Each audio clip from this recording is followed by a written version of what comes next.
In 1992, as a network news cameraman filming the LA riots, I came to wonder how we as a society had come to such a level of hatred.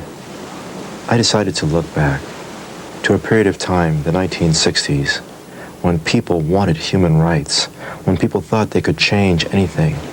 And I wondered what happened to those people? What happened to that movement? And my questions became this documentary, All Power to the People.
Fact is that there are more slums that Negroes are living in the United States of America today than there were 20 years ago. Yeah, that's right. The fact is that the Negro is more hovered up in ghettos today, more segregated in housing today than 20 years ago. Yeah. The fact is that schools, particularly in the North, are more segregated today than they were in 1954 when the Supreme Court rendered its decision outlawing segregation. These are the hard facts. I'm not trying to solve these problems. We've got to rise up. We've got to organize. We've got to mobilize. And we've got to work to solve these problems.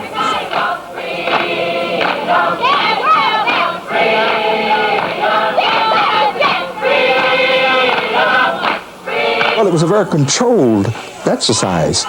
We were told what time to come into town, where we could march, where we could not march, the kinds of signs that we could carry. The speakers were told what to say. When you say the march onwards, you get the perception that people are coming there angry or they're going to do something. It was a picnic. The final thing was we heard Dr. King's I Have a Dream. So everybody was emotionally clapping and so on. I felt quite sad as I looked at the people because it was an empty dream to me. America has given the Negro people a bad check. A check which has come back marked insufficient funds.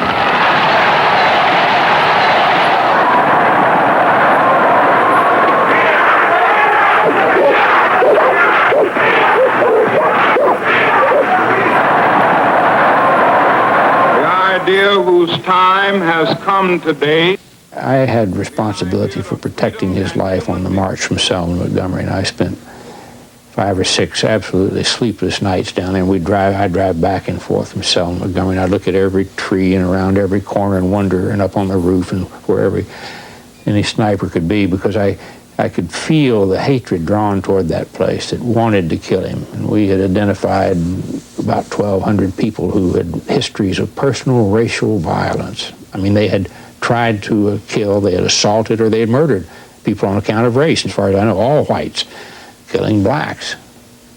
And here they were coming. They were drawn like a magnet towards Selma to Montgomery. And the man walked in the valley of the shadow of death for years. And he feared no evil. There were a lot of lynchings and things that were going on that you never heard about because the news never left the South. And the federal government had taken a larger position of standing by and observing what was going on. The FBI was not doing anything to protect the rights of the people who were peacefully demonstrating. When you say power structure, I know you mean the white power structure, because that's all we have in America. And the white power structure today is just as much interested in perpetuating slavery as the white power structure was 100 years ago. Only now they use modern methods of doing so. Blacks being beaten with baseball bats and the fire hoses, and the dogs being sicked on blacks, marchers and protesters and people who were trying to vote. It was a very bitter pill to accept. If you only ask for crumbs and the granting of those crumbs causes bloodshed, what do you think will be caused when you ask for a loaf of bread or a bakery in which to bake your own bread? Let me continue with... Go ahead, Mr. Walker. There had been a very intense struggle around the question of denying black people the right to vote and access to public accommodations. And the South had been the focus of much of that struggle because that's where the contradictions were most blatant. As long as the masses of black people are involved in the struggle for freedom, not integration, but freedom and respect as human beings, respect as men, and show that they're willing to die to be respected as men, then the power structure sits up and takes notice. Dr. King's a man of unparalleled nonviolence among public figures in American history. And he studied nonviolence, and he studied Gandhi, and he studied Tolstoy. He studied Thoreau, and he absorbed their vision. And he came to understand that it was the only way that we'll avoid destroying ourselves. He could look at Hiroshima, and he could look at our massive arms expenditures and how it starved people and blew their bodies apart and all the misery of it. He could look at soaring crime rates, and he knew we couldn't go on like this. And he pleaded with us. Hoover felt that one way maybe to silence Martin Luther King would be to invite him to his office. J. Edgar Hoover said that Martin Luther King was a liar, and Martin Luther King had accused him of being racist in his selection of FBI agents. So Martin Luther King said, I will go to Washington and I will have it out with him. I will certainly make him take that back and apologize to me. And then he did come to see J. Edgar Hoover. And they went down the hall and walked in an office together to talk. Finally, I inquired, and they said Martin Luther King had gone out of the door on the other side and had left. Something influenced Martin Luther King, because I understand that at the end of the conference he told the press that I think something to the effect that Hoover was a great man. J. Edgar Hoover, who was believed to have had a number of tapes of Martin Luther King experiences with women, and that Martin Luther King was horrified, and that Hoover had accomplished his aim of shutting up Martin Luther King for the time being. Martin Luther King, poor boy, is under the influence of the foxes. I should say under the control of the foxes, and has been used by the foxes to lead the poor sheep right to the slaughter. Malcolm was not afraid to speak the truth, and this was an eye-awakening to people in general. I think even some of the whites started to see some things they could not see before. There are many whites who are trying to solve the problem, but you never see them going under the label of liberals. That white person that you see calling himself a liberal is the most dangerous thing in the entire Western Hemisphere. He's the most deceitful. He's like a fox. And a fox is always more dangerous in the forest than the wolf. You can see the wolf coming, You know what he's up to.